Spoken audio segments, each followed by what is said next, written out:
Alright guys, this is Shockway Rider on the Amstrad CPC, and it's a Longplay review as always. Now this is an old game that holds a little special place in my heart for its interesting concepts, but also featuring decapitations and violence against grannies.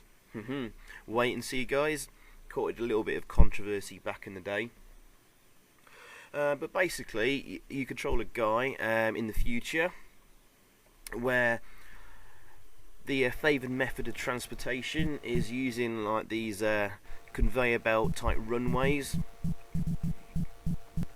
and it's all very Mad Max with punks and other enemies to fight against. Here's the title screen, nice loading screen there, and features some great music from Mr. Ben Dalglish. Now there's 8 districts or 8 levels, and you've got to travel all through them, make a complete circle, and that's the game finished. Although it just starts looping around. Now I control that bloke there. He just sort of picked up a load of bricks. Bricks become my weapon of choice. Now as you can see, there's 3 runways there, walkways or conveyor belts, whatever you want to call them. Slow one at the top and a really fast one at the bottom there. And as you can see, I'm throwing bricks at grannies and punks and guys in white t-shirts. Now essentially the guys in the white t-shirts and wearing the shades, they're your enemies. They're trying to kill you. The rest of them are innocent bystanders. And in this first level, you basically get a bonus life for killing 12 innocent bystanders, which are the grannies and the punks. As for decapitations, what I mentioned earlier, just wait and see till I die and lose a life. Now just watch out, you do have a timer in the bottom right corner of the screen that does run down quite quickly. Well, you've got basically 2 minutes to complete a level. Don't funny about too much, as you will run out of time and it's completely game over. Now we're on just past zone 12 there. There's about 16 zones on this district.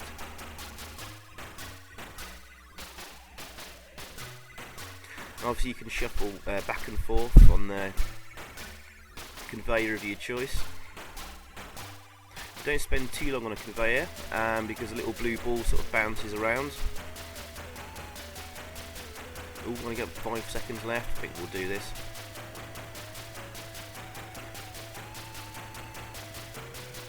So you spent some time on a runway, make sure you jump after a while to avoid that blue ball bouncing at you. I get a bonus tied up and score. Level 2, District of the Scrubs.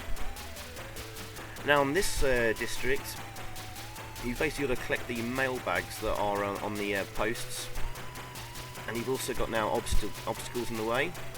There's like hurdle things, but they're not hurdles you can jump. Now that's a mailbag there at the top there. There's one at the bottom, I just collected it.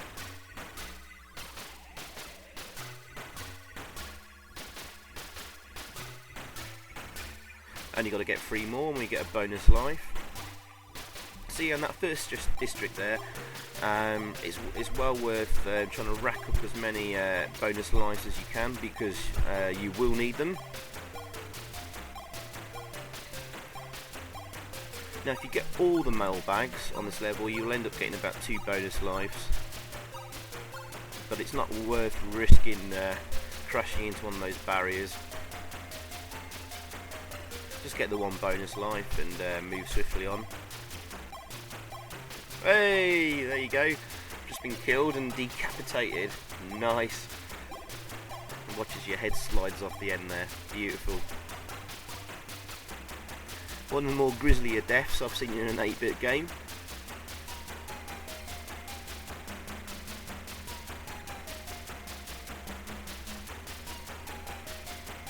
Now there's not exactly that much to the game, but at least the levels and districts do vary. I said at least this level introduces like barriers and mailbags you have to collect. We've done that one. Other levels features targets you need to fire at.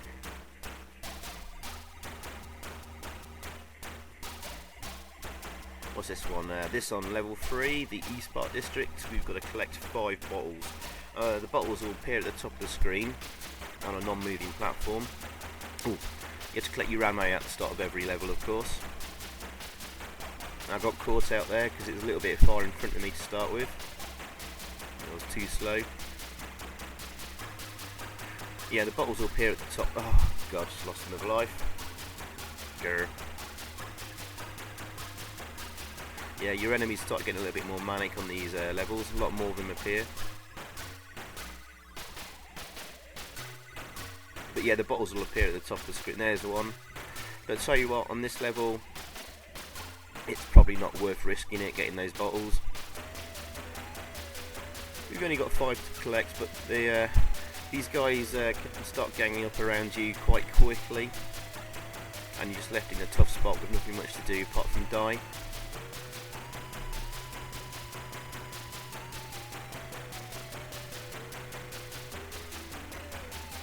Yeah, lots of violence in this game, cool.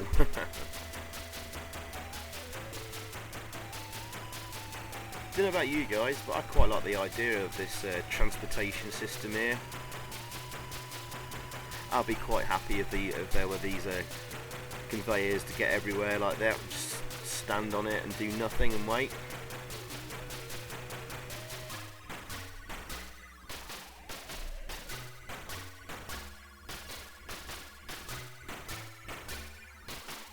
I don't know.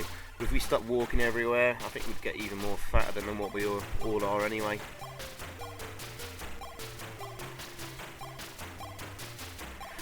This country's unhealthy as it is already.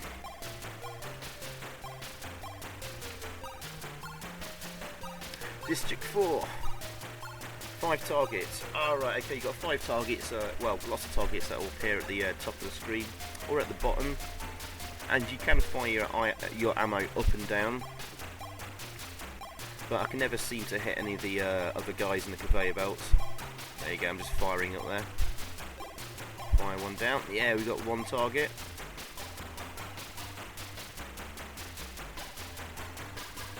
You've got to be really careful, because if you fire just before a barrier appears, there is maybe a half a second or a second delay before you can perform another action like a jump or a fire. So bear that in mind, because you end up flying into one of those barriers.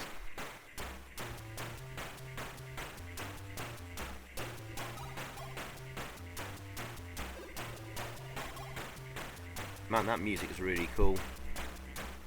Ben Dalglish always delivers as a musician on 8-bit systems.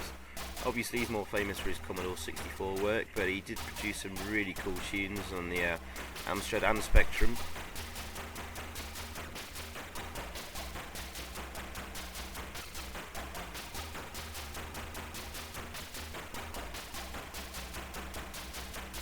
Hurrah!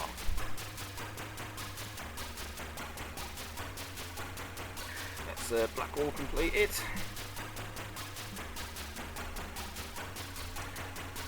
District 5, the south side, and we're killing bystanders. Oh, this level's a swine because your ammo doesn't appear for a few zones, so get through this as quick as you can. You should be fighting with your fists. Yeah, you can punch people, but you've got to time it just right. Oop, see, I punched too early there and got caught out.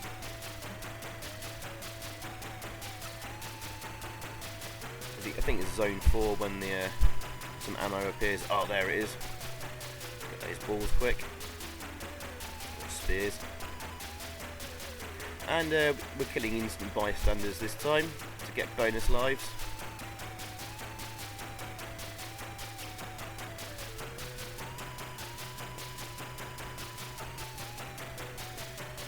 I mean, this is a game of dubious morals. I mean, killing innocent bystanders, grannies and stuff.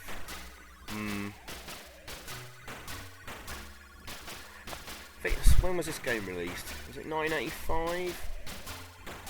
Let me just check quick. 1985, 1986-ish. Early days of computing, really. There wasn't that many sort of violent games to cause Mary Whitehouse to get knickers in a twist over, or the Daily Mail. It's only probably the late 80s when violent video games started getting any sort of attention, from what I remember anyway. I think if this was released a few years later, it would have courted a lot more trouble and controversy for itself.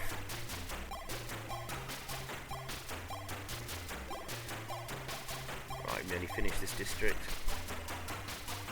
There's only about 12 zones in this one, or 13.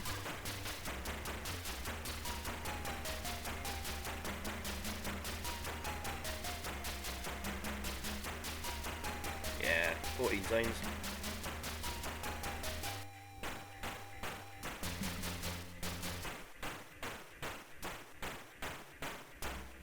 Right, level 6, Broadway.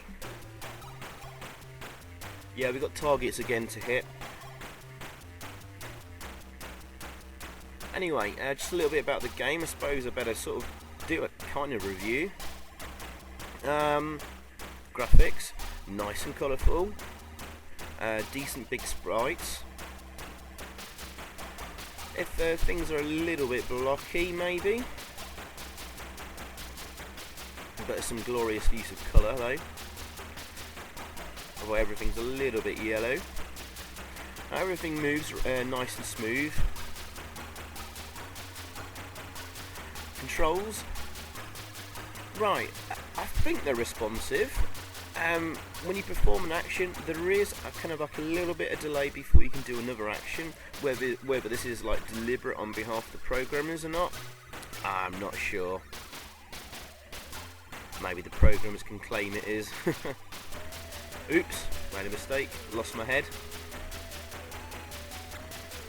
Fantastic music, already mentioned. Mr. Ben Dalglish, thank you very much. You can choose to have sound effects though instead of music. I think they were pretty decent. Now as for concept, this is quite a cool concept. Random violence is always good. Depending on your point of view and morals. If it is a little bit simple though, so I guess it will start getting a bit repetitive. Right, we're on District 7 of 8. When we complete District 8, we've essentially made a full circle in the game, which is basically getting around all the districts. And you get a little sort of completion screen, but then the game starts again sort of looping around, so it does like move to like theoretically level 9, but it's the same districts you've already visited. I think things get a little bit tougher. I'm not sure if you actually do several complete circles. There is kind of like a you complete the game type thing. I don't know, I really can't be asked to sort of play it through that much. If the levels did vary after you've done a full circuit, maybe I would have tried a little bit further. So I guess once you've you know, done your first full circle, I'm not sure if you'd come back and play this much. Maybe give it a few months, and it's quite fun for a quick blast. It was released on full price at the time by a company called Faster Than Light. I think they were an offshoot of Gargoyle Games, and Gargoyle basically did adventure games, so this is their sort of arcade game branch. They only did 2 other games though. Light Force, which is like a vertically scrolling shoot 'em up.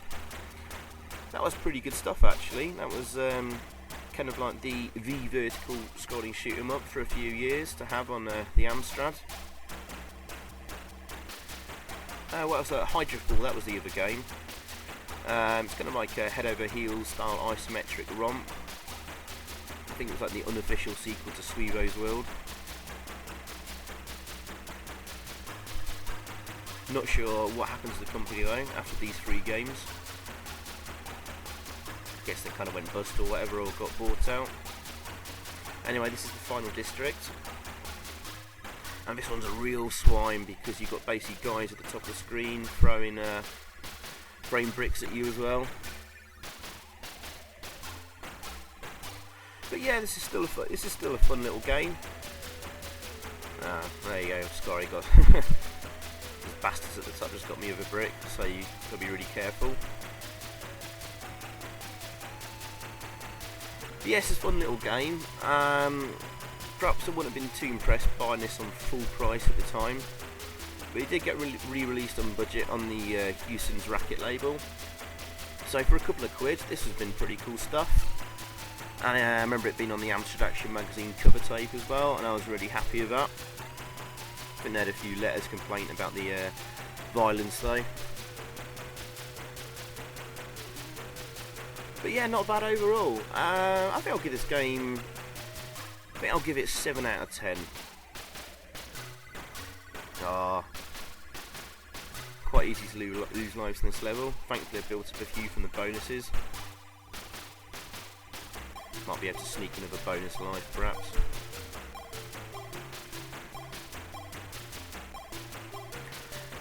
Other versions of the game, obviously as always, kind of the Amstrad version sort of looks and plays similar to the Specky version, but the Amstrad version is a few marks up on it because it just looks a lot better. Commodore 64 version, again pretty similar game of course. Kind of plays a lot smoother and quicker, but again it's sort of got those brown washed out colours. So Amstrad version wins in my book, and there we go, we've completed our first circuit. Hurrah! And I think that's going to be pretty much it guys. Nice little screen there to give you a congratulations message. So yeah, 7 out of 10 for Shockway Rider. I like that quite a lot. Got a good memory to that. So yeah. Alright, thanks for watching guys, hope you enjoyed, and see you next time. Cheers, bye.